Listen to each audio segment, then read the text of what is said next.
ప్రతిపక్ష వైసీపీ నుంచి అధినేత తల్లి కూతుళ్లు పెద్ద ఎత్తున ప్రచారంలో చేస్తున్నారు.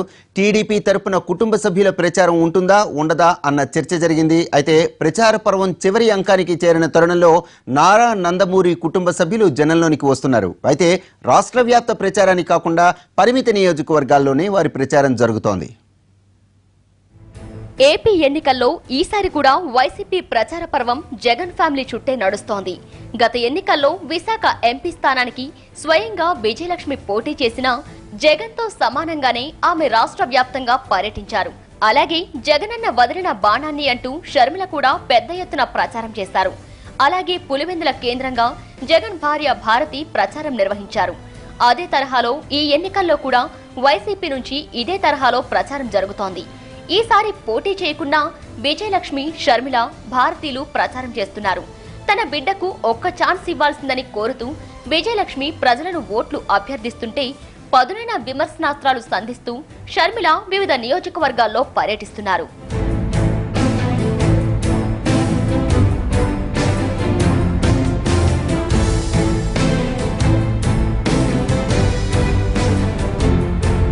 ఆ క్రమంలో టీడీపీ వైపు నుంచి నారా, నందమూరి ఫ్యామిలీల నుంచి ఎవరైనా ఎన్నికల ప్రచారం చేస్తారా అనే చర్చ కొంతకాలంగా జరుగుతూనే ఉంది.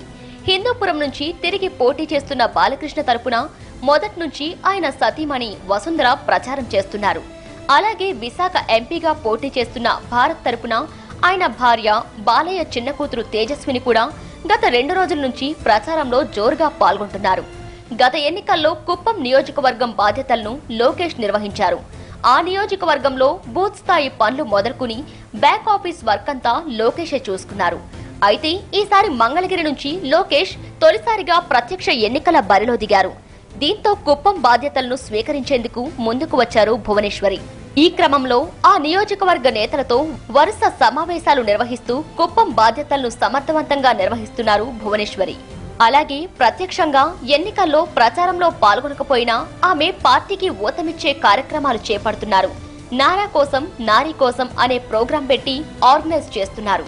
అన్ని వర్గాల మహిళలను పిలిచి సమావేశాలు నిర్వహిస్తూ పార్టీ ప్రచారానికి దోహదపడుతున్నారు. ఆంధ్రప్రదేశ్ ఆయన ఇంకా వేరే ఆలోచన లేదు.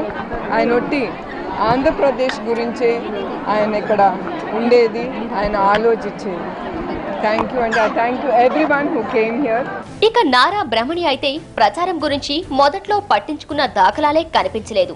ఈ ఎన్నికల్లో బ్రహ్మణి కూడా పోటీ చేస్తారనే ప్రచారం గతంలో జరిగింది. పోటీ లేకున్నా ప్రచారమైన బ్రహ్మణితో చేయిస్తారని భావించినా ఆ వాతావరణం కనపడకపోవడంతో క్యాడర్లో కొంత నిరుత్సాహం కనిపించిందనే చెప్పాలి. మరి ఆ ఫీడ్బ్యాక్ తీసుకున్నారో, లోకేష్ భార్యగా తన వంతు పాత్ర పోషించడానికి బ్రహ్మణినే ముందుకొచ్చారో ఏమో కానీ ఎట్టకేలకు బ్రహ్మణి ప్రచారానికి వచ్చారు. మంగళగిరి నియోజకవర్గం దుగ్గిరాల ఆలయంలో పూజలు నిర్వహించి తన భర్త లోకేష్ తరపున ప్రచారం మొదలుపెట్టారు. మంగళగిరి నియోజకవర్గం క్యాపిటల్ రీజియన్ లో ఉంది కాబట్టి ఇక్కడ ఇంకా సంస్థ తీసుకొచ్చి 15,000 జాబ్లు కూడా క్రియేట్ చేయటం జరుగుతుంది.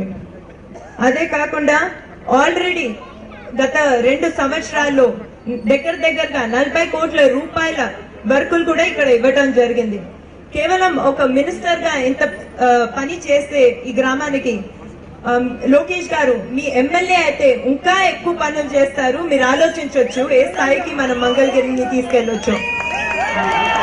అయితే మంగళగిరిలో ప్రచారానికంటే ముందుగానే నందిగామ నియోజకవర్గంలో చంద్రబాబు ఎన్నికల సభలో బ్రహ్మణి పాల్గొన్నారు. తన కుమారుడు దేవాంశ్ తో కలిసి వేదిక మీద చంద్రబాబు పక్కన కనిపించిన బ్రహ్మణి క్యాడర్లో జోష్ నింపారు. ప్రచార గడువు దగ్గర పడుతుండటంతో బ్రహ్మణి మంగళగిరికే పరిమితమవుతారా లేక ఇతర నియోజకవర్గాల్లో కూడా పర్యటిస్తారా అనేది తేలాల్సి ఉంది.